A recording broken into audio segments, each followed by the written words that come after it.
श्री स्वामी समर्थ. श्री अधिकमास महात्म्य. अध्याय पहिला. ऋषीच्या मेळाव्यात. श्री गणेशाय नमः. श्री सरस्वते नमः. श्री गुरुदेवाय नमः. श्री जनता जनार्दनाय नमः. प्रथम ओम स्वरूपी श्री गजाननाला वंदन करुनी, हंसवाहिनी ब्रह्मनंदिनी श्री सरस्वती देवीला नमन करुनी, श्री ज्ञानेश्वर माऊली आणि सद्गुरू योगी ज्ञाननाथजी यांना मी विनम्र भावे वंदन करतो आहे. या सर्वांचा हा ग्रंथ लेखनास कृपाशीर्वाद लाभावा अशी त्यांना प्रार्थना करतो आहे. साधू संत महंत कवी लेखक विद्वान आणि हरिभक्तीने प्रेरित झालेले श्रोतुजन यांनाही अभिवादन करून मी या निवेदन कार्यास प्रारंभ करतो आहे. महर्षी व्यासांनी पद्मपुराणात जे अधिक मास महात्म्य वर्णन केलेले आहे तोच सर्व कथाभाग मी ते प्राकृत भाषेत सांगतो आहे. इतुकेच नमिषराण्य नावाची ही एक पुण्य पावनाना पवित्र भूमी, त्या वनात शुकेंद्र गालव कौशिक अत्रि भार्गव वसु कौंडिन्य इत्यादी अनेक थोर ऋषीवर्ग आणि त्यांचा शिष्य समुदाय हा धर्माचर्चेसाठी एकत्र जमलेला. चर्चेचा विषय काय तर मानवी जीवनाचे कल्याण आणि सार्थक अशा या लोकहितार्थ चाललेल्या चर्चेत अचानक एक दिवस सूत नावाच्या महंत भगवत भक्त आणि विद्वान पुराणिकांचे आगमन झाले. सर्वांनी या सुताचा उचित सत्कार केला, त्याचे पूजन केले, त्याला उच्च आसनावर बसवले आणि अर्थ ऋषी समुदाय हा श्रवणसुखासाठी चातकासारखा समोर येऊन बसला. कलियुगात मानवी जीवनाचं कल्याण व्हावं, त्यांच्या हातून घडणाऱ्या पापाचं पारिमार्जन व्हावं, स्वल्प अल्प सेवा पूजा व्रतांनी त्याला भगवंत कृपा प्राप्त व्हावी, त्याला हवं असणारं सुख समाधान आनंद संतान संपत्ती अंतिम मोक्ष हे प्राप्त होण्यासाठी एखादा उपाय सांगा, हा त्या ऋषीश्वराचा प्रश्न होता. त्याला उत्तर देताना सूत पुराणिक सांगू लागली की ह्यासाठी एकच उपाय आहे, तो म्हणजे अधिकस्य अधिक फलम. या नावाने बहुपुण्य प्राप्त करून देणाऱ्या अधिक महिन्याची उपासना. काय अधिक महिना, तो का व केव्हा येतो, त्याचं महत्त्व काय, त्या अधिक मासात कोणते व्रत करावे वयाचे आहे, आणि अशा अनेक प्रश्नांना उत्तर देताना सूत सांगतात की पृथ्वीवरील कालगणना ही चांद्रवर्ष आणि सूर्यवर्ष या दोन पद्धतीने होते. त्या दोन्हीमध्ये 11 दिवसाचा फरक पडतो. तो फरक भरून काढण्यासाठी दर 3 वर्षांनी एक अधिक मासाची धोंडा महिन्याची कालगणनेत भर पडते. तो जादा अधिक म्हणून अधिक मास. त्याचं आणखीन एक नाव म्हणजे मलमास.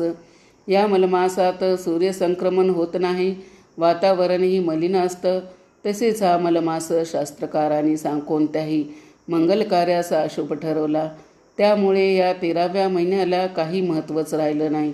तो अतिशय दुःखी कष्टी झाला. मलमासाने आपलं हे दुःख श्रीकृष्णास निवेदन केलं आणि माझा उद्धार करा अशी विनंती केली. तेव्हा शरणागताचं कल्याण करणाऱ्या भगवंताचे त्या महिन्याला आपले पुरुषोत्तम हे नाम दिलं. तसेच त्या महिन्यात स्नान दान ध्यान जप तप नामस्मरण दीपपूजा दीपदान अपूपदान हे इत्यादी करणाऱ्या व्यक्तीला अनेक पटीने पुण्यफळ मिळेल असा वरही दिला. तेव्हापासून हा व पुरुषोत्तम मास म्हणून ओळखला जाऊ लागला. श्री लक्ष्मी नारायण संवादातून पुढे येणाऱ्या या कथेत श्री विष्णू सांगतात, ह्या अधिक मासात ब्राह्मणाला देव मानून जे दान दिले जातात ती सर्व माझ्यापर्यंत येऊन पोचतात. कारण ब्राह्मण हेच माझं मुख आहे हे तर सर्वजण जाणतातच. सत्पात्र सुशील विद्वान आणि भगवत भक्त ब्राह्मणाला या महिन्यात दान दिलं तर उपासकांचं घरे सुख शांती संपत्ती आनंद याने भरून जातं. दारिद्र्य वैधव्याप मृत्यू येत नाही. अशा सद्भक्तांचं मी नेहमीच कल्याण करतो. प्रथम अध्याय समाप्तम. अध्याय दुसरा. गोदर्शनाचे पुण्य. श्री लक्ष्मी प्रश्न विचारते की हे स्वामी, आपण पुण्यप्राप्तीसाठी ह्या अधिक मासात दान करावं असं सांगता, पण जे दरिद्री आहेत निर्धन आहेत त्यांनी काय करायचं? ज्यांना तीर्थयात्रा करायला शरीराची साथ नाही अशांना पुण्यप्राप्तीचा मार्ग नाही का? तेव्हा भगवान विष्णू सांगतात की हे प्रिय, अशा निर्धन अशक्त अशा लोकांनी या महिन्यात रोज स्नानानंतर गोमातेचं दर्शन घेण्याचा जरी नियम केला, तो श्रद्धेने पाळला तरी त्यांना पुण्य लाभतं. कारण गोमाता ही अतिश्रेष्ठ आहे. तिच्या पोटात 33 कोटी देवतांचा निवास आहे. ती पवित्र आहे. जे लोक सदन आहेत त्यांनी सुंदर धष्टपुष्ट गाय वासरासह ब्राह्मणाला दान द्यावी. गोदानपूर्वी त्या गायीला सजवावं, तिच्या गळ्यात घंटा बांधावी. मग अशी सुंदर गाय ही सतपात्र ब्राह्मणाला संकल्पपूर्वक दान द्यावी. हे गोदान स्त्री अथवा पुरुष कोणीही जरी केलं तरी दोघेही सारख्याच पुण्याचे वाटेकरी होतात. मात्र दान देणाऱ्या माणसाच्या मनात मी दाता ही अहंकाराची भावना असू नये. इथे लक्ष्मी माता आपली एक शंका नारायणाला विचारते की, स्वामी, गोमाता ही जर वंदनीय, पूजनीय अन दर्शन घेण्या इतकी पवित्र आणि मंगल आहे, तर मग ती मुखानं मात्र अपवित्र का? भगवान सांगतात की गाय ही पवित्र वंदनीय आहे हे निश्चितच, पण ती मुखाने मात्र अपवित्र आहे. कारण तिला मिळालेला शाप काय? गायीसारख्या पवित्र प्राण्याला शाप तो का आणि कुणी दिला? लक्ष्मीने विचारलं.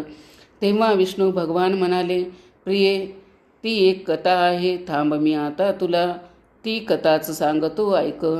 एके दिवशी मी आणि ब्रह्मदेव आम्ही दोघे भगवान भोलेनाथ यांचं दर्शन घेण्यासाठी कैलास नगरीला गेलो.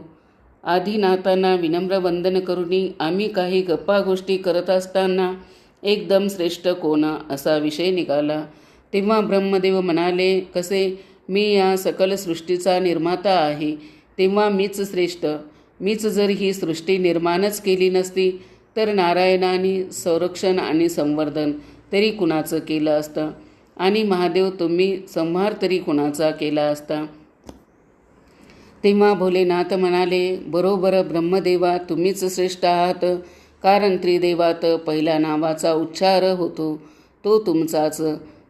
आमचं काय? आमच्यापाशी काय आहे? आम्ही हे असे जटाधारी आणि स्मशानवासी. आमच्या माथ्यावर एक मुकुट होता चंद्राचा, तो पण आम्ही गंगावतारणाच्या वेळी काढून ठेवला. तो कुठे वर स्वर्गात राहिला का खाली सप्तपाताळात तेही ठाऊक नाही. आता असं करा, तुम्ही दोघेही त्यांचा शोध घेऊन या. महादेवाची ती तशी आज्ञा मिळताच आम्ही दोघेही मुकुटाच्या शोधाकार्याला बाहेर पडलो. मी शरणागत भाव धरला आणि शिवचरणांचा शोध घेत पाताळात गेलो. मला न तिथं मुकुट सापडला ना शिवाचरण. मी सरळ शरणागत होऊन परत आलो. आपली असमर्थता मान्य केली व शंकराच्या पायाशी बसून राहिलो. थोड्याच दिवसाने 21 स्वर्ग ऊर्ध्वही शोध घेतलेला ब्रह्मा परत आले व म्हणाले, महादेवा, मी तुमचा मुकुट पाहिला. काय खरंच मुकुट पाहिला? तर महादेवानी विचारलं. हो, हवं तर या गोमातेची अन केतकीची साक्ष घ्या. ते म्हणाले, त्यावेळी गोमाता आहे आणि केतकी यांनी ब्रह्मदेवाच्या बाजूनी तोंड हलवून खोटी साक्ष दिली. महादेवाचं ते लक्षात आले तेव्हा रागवलेल्या शंकर भगवानाने गोमातेला शाप दिला की तू ज्या तोंडाने ही खोटी साक्ष दिलीस ते मुख अपवित्र होईल. तेव्हापासून गायी ही अपवित्र झाली. केतकीलाही देवपूजेतल्या मानकरी पुष्पातून वंचित व्हावं लागलं. इतकी कथा सांगून नारायणाने सरस्वतीचा निवास मुखातील जिवेवरी काक राहतो त्याचंही स्पष्टीकरण दिलं. 2रा अध्याय संपूर्ण झाला. अध्याय 3. गोमातेच्या पोटात देव. सूत सांगतात की, मुनी हो, गोमातेच्या पोटात सर्व देव का आले? याबद्दल भगवान विष्णूंनी लक्ष्मीदेवीला जी कथा सांगितली ती कथाच मी आता तुम्हाला सांगतो, ऐका. पूर्वी पौलव नावाच्या एका महान ऋषीने पृथ्वीवर खूप मोठे तप करायला सुरुवात केली. त्यांच्या तपाची तीव्रता आणि पुण्याई जसजशी वाढू लागली तसतशी इंद्राच्या मनात भीती निर्माण होऊ लागली की आता आपलं इंद्रपद जाणार. तेव्हा पद, अधिकारी आणि राज्य टिकवण्यासाठी इंद्राने एक कपटी चाल खेळली. इंद्रलोकीच्या अप्सरांना त्याने भूलोकी पौलव ऋषीच्या तपोभंग करण्यासाठी पाठवून दिलं. इंद्राच्या आज्ञेचे पालन करीत अप्सरांनी तसा प्रयत्न केला आणि मनशांती तपोभंग झालेले पौलो ऋषी फार रागवले. त्यांनी तुम्ही ही कृत्य कुणाच्या सांगण्यावरून केलं तर असा प्रश्न विचारला. अप्सरा घाबरल्या. त्यांनी इंद्राचं नाव पुढे केलं. झालं. ऋषीश्वरांनी इंद्राला आव्हान दिलं. आता पौलव ऋषी आपल्याला शाप देणार हा भयान इंद्र धावत धावत ब्रह्मदेवाकडे आला. ते दोघे माझ्याकडे आले. तपोभंग झालेले ऋषी शाप देणार हे तर निश्चित होतं, पण जो शरण येतो त्याला अभयही द्यावंच लागतं ना. मी इंद्राला घेऊन ब्रह्मदेवासह कैलास नगरीला देवादिदेव महादेवाकडे गेलो. तोपर्यंत इंद्र आलाच नाही. तो ब्रह्मदेवामागे लपतोय. ते दोघांचं माझ्याकडे आले हे लक्षात येताच पौलव ऋषी आता आम्हालाही शाप द्यायला सिद्ध झाले. आम्ही हा समाचार जेव्हा महादेवांना सांगितला तेव्हा त्यांच्यापुढेही मोठा प्रश्नच पडला. तोच पौलवानी त्यांचाही नावाची गर्जना केली. झाला आम्हा तिघांसह सर्वांच देवदेवता त्या ऋषी शापाने भयभीत झाल्या. आता त्या संकटापासून सुटकेचा मार्गच निघेना. काय करावं कुणालाच काही सुचेना. तिकडे पौलव ऋषीचा क्रोध मात्र क्षणाक्षणाला वाढू लागला. आता तर ते सर्व देवदेवतांना शाप देण्यासाठी सिद्ध झाले. तोच मला एक उपाय सुचला. मी तो महादेवांना सांगितला. तो उपाय त्यांनाही पटला. ते म्हणाले, बरोबर, हेच योग्य ठरेल. आपण असेच करूया. कारण ब्राह्मण हा कितीही रागावला तरी तो कधी गोमातेला शाप देणार नाही. तेव्हा आपण सारे आता त्या गोमातेच्या उद्धारातच लपून बसू. मग आम्ही सर्व देवांनी गोमातेचे ध्यान केले, तिला आव्हान केलं आणि पुढच्याच क्षणी आम्ही सर्व देवता त्या गोमातेच्या उद्धारात लपून बसलो. पौलव ऋषीच्या आव्हानाचा आदर करीत ती धेनुमाता आम्हा सर्व संकट त्यांच्यापुढे उभी राहिली. गोमाते, देवदेवता कुठे आहेत? मी त्यांना बोलावलं होतं. पौलव म्हणाले, गोमाता फक्त विनम्र भावे त्यांच्यासमोर उभी राहिली. आम्ही सर्वजण आता पुढे काय होतोय ते पाहू लागलो. सर्व साक्षीयन दृष्ट्या पौलवाच्या दिव्य नजरेतून ती गोष्ट सुटली नाही.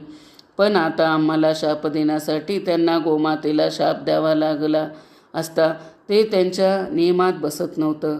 वंदनीय गोमातेला शाप देणं त्यांना पटेना, रुचेना, योग्य वाटेना. मग त्यांनी विवेक ठेवला आणि आम्हा सर्वांचा उदार मनाने क्षमा केली. तपोश्रेष्ठ आणि क्षमाशील अशा त्या पौलव ऋषीचा उद्धार करीत मी त्यांना वैकुंठपदी आणलं. अशी ही आम्हा सर्वांची रक्षणकर्ती गोमाता वंदनीय आहे. अधिक महिन्यातील गोदानाचं पुण्यही मोठंच आहे.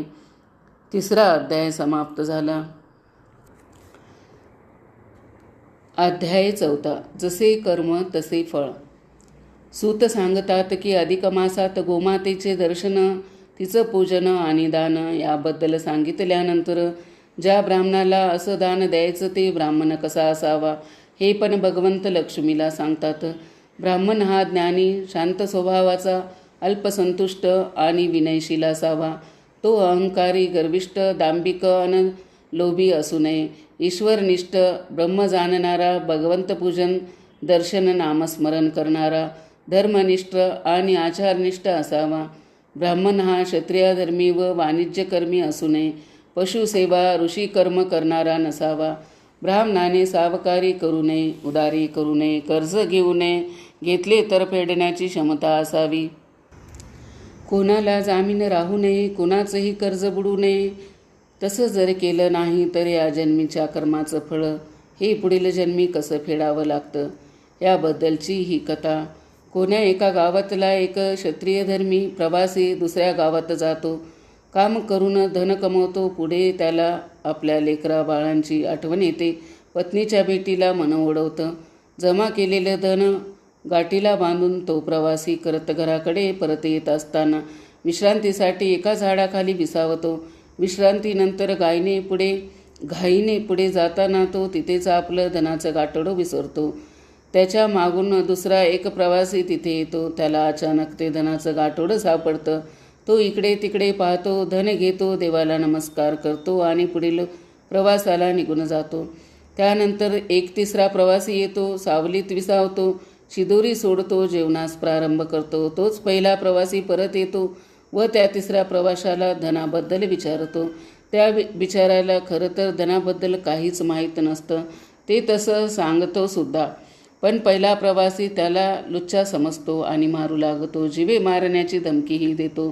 तो बिचारा नारायणा धाव, देवा धाव म्हणून प्रार्थना करूनही देव काही त्याच्या मदतीला धावत नाही. हा सर्व प्रकार नारदमुनी पाहत असतात. ते तडक वैकुंठात जातात आणि नारायणाला विचारतात, देवा, अरे हा कसला रे नाय? एकाच धन जातं, दुसऱ्याला ते सहज मिळतं, तर तिसऱ्याला मात्र धन न चोरताही मार खावा लागतो. उलट त्यानं धावा करूनही तू त्याच्या मदतीला धावत नाहीस, असं का? तेव्हा नारायण सांगतात, नारद, अरे ह्या त्याच्या कर्मफळाचा खेळ आहे.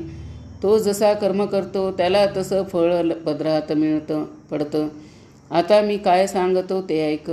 तो आता निरपराध आहे आणि तरीही मार खातोय ना. तो गतजन्मीचा कर्जदार आहे. ज्याला अचानक धन मिळालं तो गतजन्मीचा सावकार होता.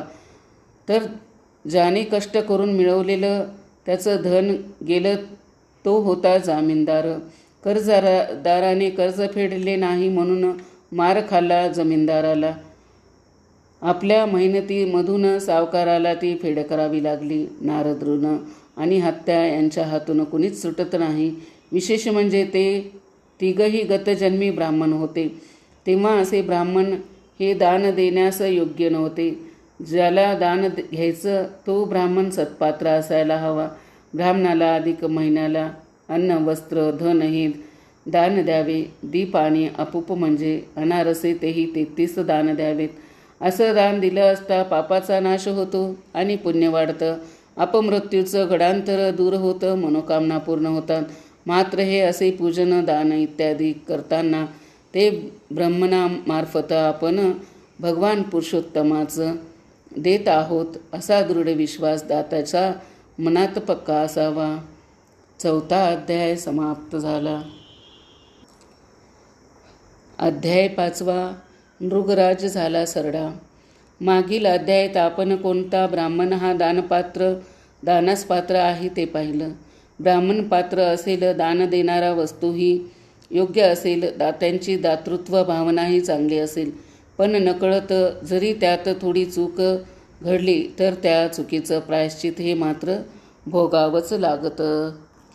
या संदर्भात नृगराजाची एक कथा भगवान विष्णू लक्ष्मीस इथं सांगतात. श्रीकृष्ण प्रिये ही कथा आहे द्वापार युगातली, म्हणजे श्रीकृष्ण अवताराच्या वेळेची. श्रीकृष्णाची मुलं ही एकदा खेळता खेळता एका अरण्यात आली. खेळाच्या नादात एका चेंडू दुसऱ्याला मारला. त्याने तो चुकवला. तो चेंडू जाऊन पडला. तो नेमका एक खोल विहिरीत. आपला चेंडू कुठे पडला हे पाहायला मुलं त्या विहिरीत डोकावून पाहतात. तो काय, त्या मुलांना त्या विहिरीत एक भला मोठा सरडा दिसला. त्या सरड्याची अंगकांती सुवर्णाप्रमाणे चमकत होती. मुलांनी विहिरीत दोर सोडले. अनेक प्रयत्न करून त्यांनी त्या सरड्याला बाहेर काढलं. तेव्हा तो सरडा मनुष्यवाणीने म्हणाला, बाळांनो, तुमच्यातील सर्वात मोठं कोण आहे? भगवान कृष्ण कुठे आहेत? मला त्यांचं दर्शन घ्यायचं आहे. एक सरडा, तोही एवढा मोठा, सुवर्णकांतीचा, आणि तोही असा मनुष्यवाणीने बोलणारा. मुलांना सारंच आश्चर्यकारक वाटलं. तू कोण? असा सरडा होऊनही ते का पडलास? असं त्या मुलांनी त्याला विचारलं. तेव्हा तो सरडा सांगू लागला, पूर्वजन्मी मी नगेंद्र नावाचा एक राजा होतो. दान, धर्म, होम, हवन, धर्मकार्य यात मला विशेष रुची होती. दर 3 वर्षांनी येणाऱ्या अधिक मासात मी नेहमी ब्राह्मणांना गोदान करत असे. अशाच एका धार्मिक अधिक मासात मी एक गाय एका ब्राह्मणाला दान दिली.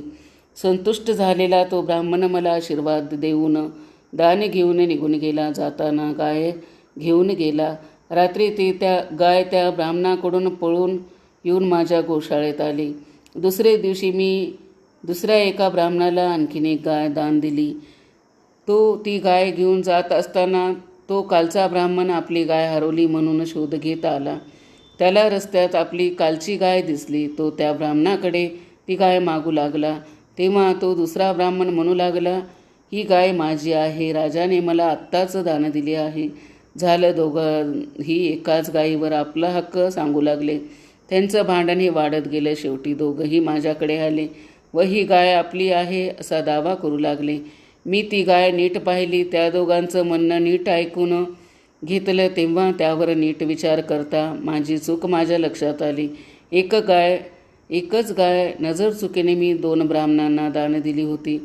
आता काय करायचं? मी त्यांना नवीन गाय देण्याचा प्रस्ताव दिला, पण कुणीच मानेना. जो तो मला हीच गाय हवी म्हणून अडून बसला. मी चूक कबूल केली, क्षमा मागितली, पण राजा तू गोदान नव्हे तर तू गो विक्रय केलास असे म्हणून तो सरडा होऊन अरण्यातल्या एका विहिरीत पडशील असा शाप दिला. मी तो अपराध अजाणतेपणी घडला तरी उशाप द्या अशी प्रार्थना केली. तेव्हा जर कृष्णाची आणि तुझी भेट होईल तर त्यांच्या कृपादृष्टीने तुझा उद्धार होईल असा मला उशाप दिला. तेव्हा रे कुमारांनो, तुम्ही मला विहिरीतून वर काढलं, आता ती कृष्ण भेट घडवा अशी राजाने त्या मुलांना प्रार्थना केली. पुढे कुमारांनी खरोखरच तो सरडारूपी राजा आणि कृष्ण यांची भेट घडवली. राजा उद्धारून गेला. त्याचं अधिक महिन्यातील पुण्यकर्माचं फळ हे असं कामाला आलं. ह्याच अध्यायात पुढे आपल्या पापशालन करणारी गंगामाई ही स्वतः मात्र साधू संत आणि सत्पुरुषांच्या दर्शनानं कशी पावन होते ती गंगामाई आणि नारद भेटींची कथा ही आलेली आहे.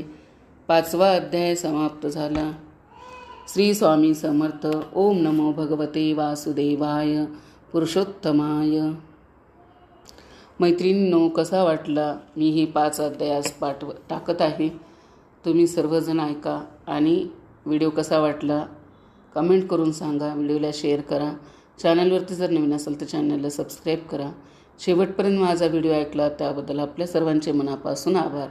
श्री स्वामी समर्थ. ओम नमो भगवते वासुदेवाय पुरुषोत्तमाय.